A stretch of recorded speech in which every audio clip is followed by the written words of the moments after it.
Hello,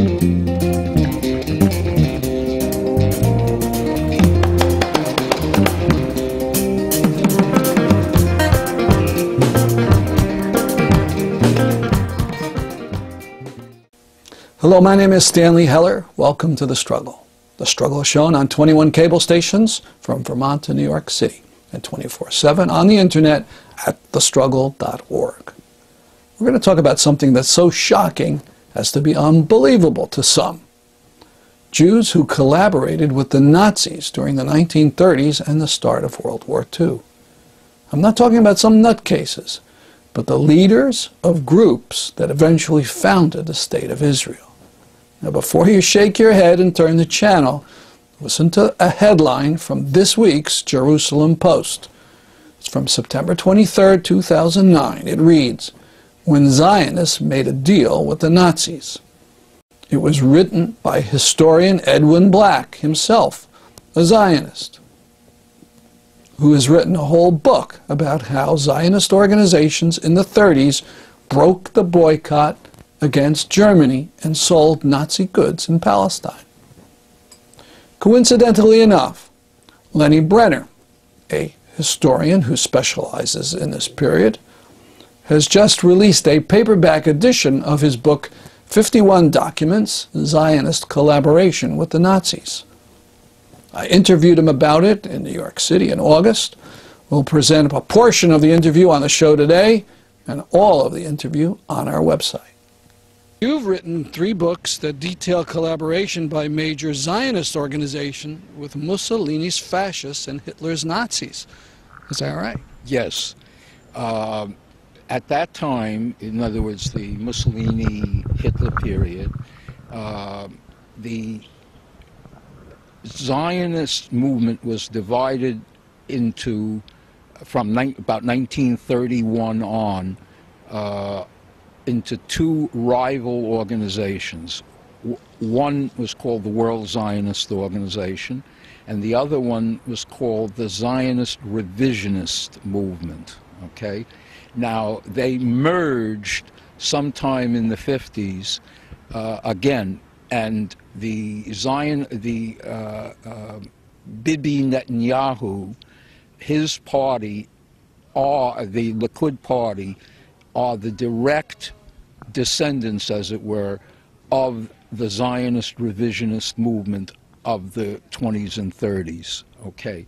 Now, what Zionist revisionism stands for is this. If you look back at history, when the League of Nations gave, which was a pro-British organization, it was, I mean, set up by the British and the French, when they gave Palestine to the British as a mandate, what they meant by Palestine was what we moderns call Palestine, in other words, from the Mediterranean to the Jordan River, and what we now call the Kingdom of Jordan.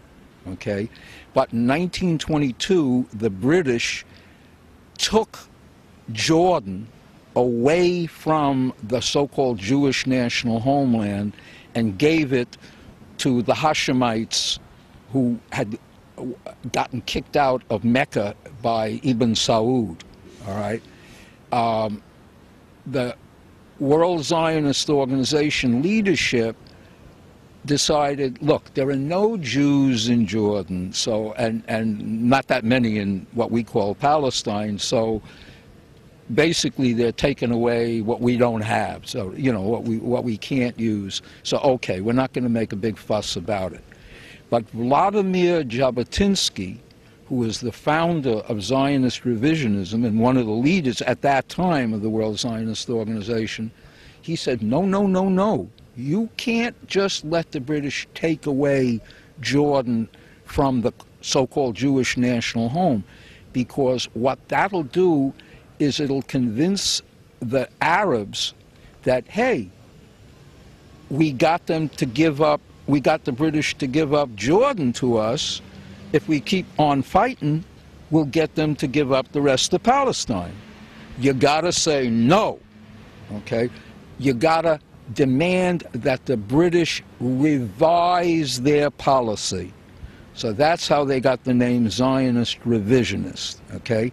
In other words, he understood in 1922 a central fact about Zionism, which is that it's, and he wrote an article about it, called The Iron Wall, We and the Arabs, in which he said, look, let's tell it, I'm paraphrasing him, you know, but let's tell it like it is. We're a colonial movement, okay?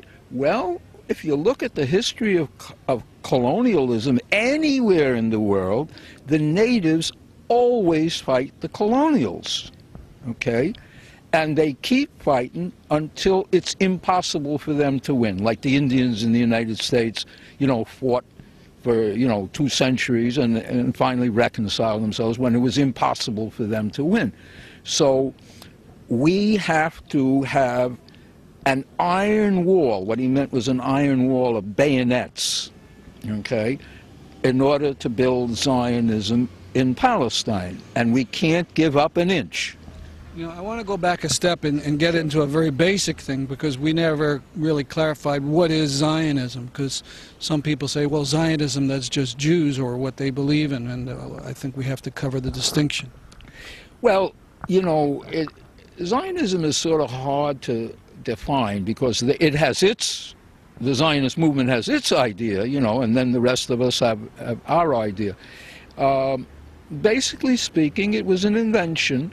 Theodor Herzl, a Hungarian-Austrian journalist, decided that, look, you have all this 1897, let's say, you have all this anti-Semitism in Europe.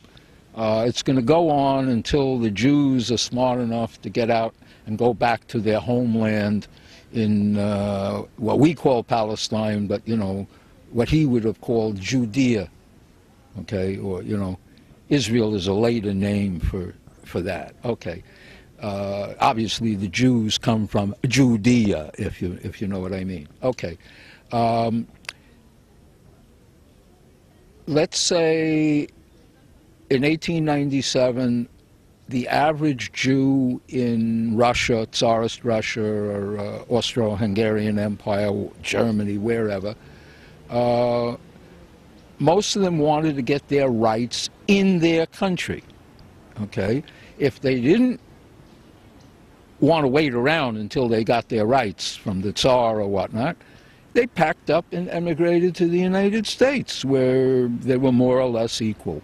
You know, there was no legal discrimination against Jews, etc. But the Zionists had a third idea. And the Zionists had the third idea. Now, I mean, that's not unusual. You know, if you have millions of people, you have a lot of different ideas, okay? The problem, of course, was that Judea or Palestine, whatever you want to call it, of course, was run by the Ottoman Turkish Empire. And they weren't about to hand over Palestine to the Zionists or anybody else. But when World War I broke out, the British decided, look, we need Jewish support worldwide, and particularly in America, against the Germans who were allied to the Turks, okay? The problem that the British had in getting that support was that they were allied to Tsarist Russia, which was the most anti-Semitic country in the world. So the average Jew was not interested in, you know, wishing Britain and Tsarist Russia to win any war, you know. So what they did was they proclaimed the Balfour Declaration: if we win the war, we'll establish a Jewish national home in Palestine. But at any rate, after the war, the British said, okay, we'll establish the Jewish national home. Now, aside from the fact that, you know, they had made the promise and they had to, you know, go through the motions of fulfilling their promise, they also figured, look, we got to run Palestine now that we have it, okay? We can't do it by ourselves.